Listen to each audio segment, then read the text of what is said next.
Good day, fellow board members, and welcome to our quarterly board meeting. I hope to take just a bit of your time to discuss the new CEO's suggestion that we shift Brookshore's culture in the direction of a servant leadership model. And by the way, congratulations to you, May, on your promotion. We really look forward to working with you. You all will recall that May shared an article with us that suggests that a culture of servant leadership helps organizations maintain high performance.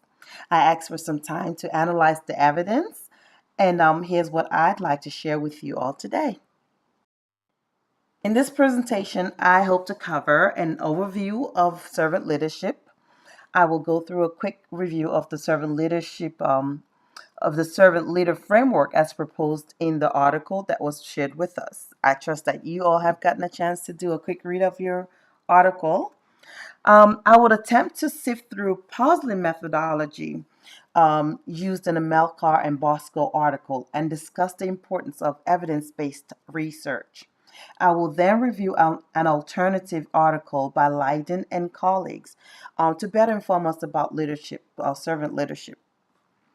And lastly, I'd like us to consider whether or not servant leadership is a good fit for us here at Brookshore Industries. So, what exactly is servant leadership? Well, it's a leadership style developed by Robert Greenleaf in 1970. A servant leader emphasizes the needs of others and focuses on being a servant first. Such an individual would seek to support their team members. Well, let's dive right into the Melcar and Bosco article. The two researchers set out to assess mid-level managers of three high-performing automobile dealerships to determine whether they were considered by their employees to exhibit servant leader behaviors. What I have on the slide are the two hypotheses that they set out to test. Also included is my rendition of a conceptual framework based on my understanding of the study, as they did not provide a visual framework for us to look at.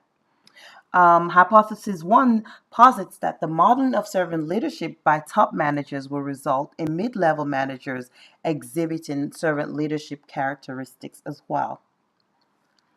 Hypothesis 2 posits that there will be no difference in the outcome based on the demographic characteristics listed. I honed in my critique on the methodology of the article mainly because it is through a sound methodology that a research study can be objectively assessed. First thing to note is that the authors included a bias sample in their study. The study participants were a convenience sample from three automobile dealerships identified by their manufacturers as high performing in their region and dealership size. You can check that out on page 79 of the article. For that reason, the group of individuals are not representative of the general mid-level service managers in the automobile industry.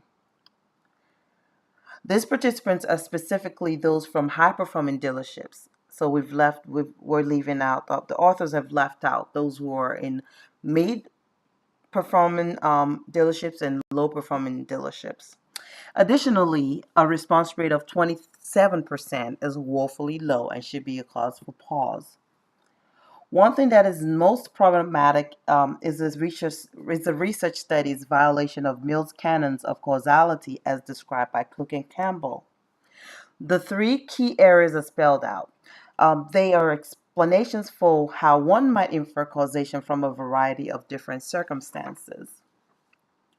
The authors conclude that their research study supports the notion that managers that model servant leadership attributes can create an organizational culture in which servant leaders develop among lower level managers. This claim is far reaching and very hard to support based on the kind of research that was carried out.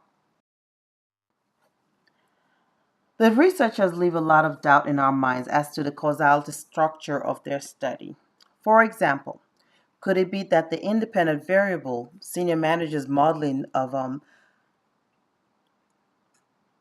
servant leadership characteristics, could it be that and the dependent variable, the servant leadership characteristics in mid-level managers are co-occurring at the same time?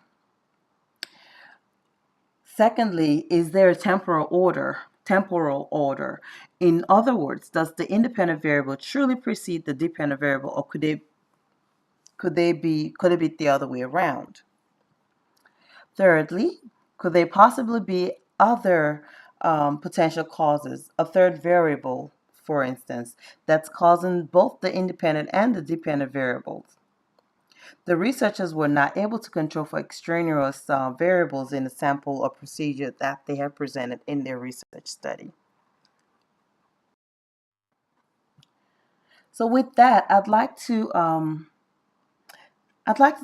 discuss very briefly why we need to be thinking in terms of evidence based. We can think of evidence based as a concept or strategy that is derived from our informed by objective evidence. The Melcar and Bosco article does not meet that threshold of objectivity, and I would caution us from developing an organizational plan that is based on a finding that's problematic, and especially because it is a single research article. Evidence based research helps us gather improved knowledge and also explore the multitude of views and the facts that are out there. Ultimately, we want to be well informed about the topic of servant leadership in order to make an informed decision about whether or not to move towards this model in our company. So I dug deeper to find evidence based research studies that can provide Brookshire Industries that can guide us along the way. So I came across a number of evidence-based research studies on servant leadership and would like to share some details of one of the most conclusive studies I found out there. Leiden and colleagues explored the mechanism through which servant leadership impacts individual effectiveness and unit performance. What drew me to this study was the wealth of experience on the part of the authors and the soundness of their methodology. The first author is an expert voice on the topic of leadership, having published at least 79 articles on the topic. In fact, his 2008 study on developing measures for servant leadership is referenced by almost all the other articles that I reviewed for the validation of the author's work in this area. In terms of methodology, the authors included a conceptual framework testing 8 hypotheses, and I'll share that on the next slide. The authors could boast a high response rate of 71 and 93%, which is about as high as one could ask for. Additionally, the survey instruments were administered by a research team member present, yielding what we can assume to be an almost perfect completion rate. Study participants also benefited from completing the survey during a paid work hour, eliminating the possibility of a lowered response rate encountered in mail or web-based survey procedures. The authors adapted an already established survey instrument and carried out respective tests to ensure its validity against the original. And they were also very transparent about the analyses that were carried out. And lastly, the research study has an added strength of being able to avoid the same source method bias. The authors employed the use of 5 sources of data instead of just one. So here is what Leiden and colleagues' framework looked like. The visual representation lays out the temporal order of the variables and their relationships with each other. It certainly helps put one's thinking research brain into gear.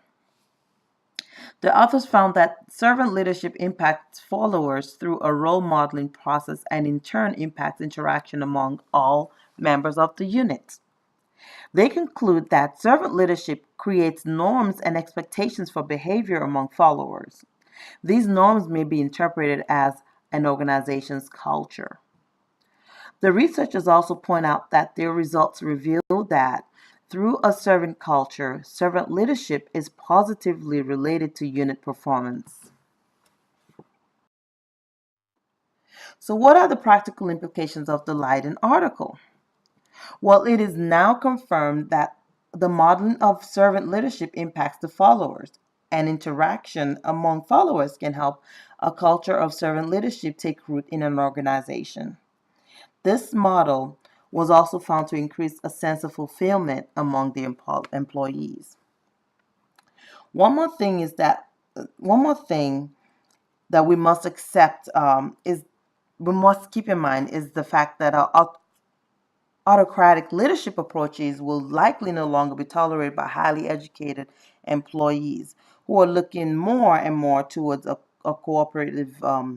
cooperative leadership style that servant leadership offers.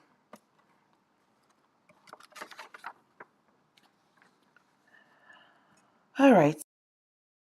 Other possibilities. Where should Brookshore Industries go from here? Here are three recommendations we can start out with. First, Brookshore Industries can adopt a servant leadership can adopt servant leadership as our new strategic priority. Second, the company should conduct personality testing of all managers. This was proposed by Hunter and colleagues, one of the evidence-based studies that I went through. Results of the test can help guide the placement of managers. For example, we may want to consider selecting individuals for managerial positions based on their level of care and concern for others, and that can be termed as agreeableness construct. So managers found to be low on the agreeableness construct should be offered coaching or other forms of leader development to help get them into the servant leadership role. And third recommendation is that we provide servant leadership training to all employees.